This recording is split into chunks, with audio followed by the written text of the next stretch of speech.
Hey, Neil again here. I had a lot more thoughts about what it's like to become a teacher after one worked in the corporate world. So, just a few musings, put it that way.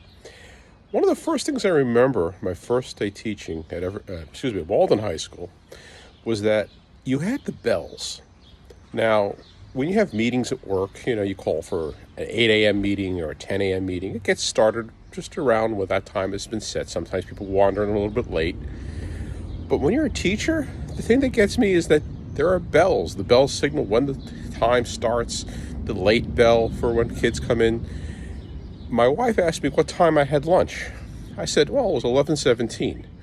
And she's like, how come you couldn't say a quarter after? I said, because the bell rang at 11:17. Now, I'm not saying this is done with military precision.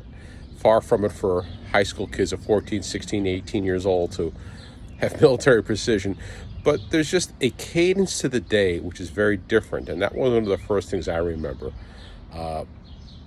The the periods, period one, period two, period three, lunch blocks, study hall periods, they're all different depending on where you work.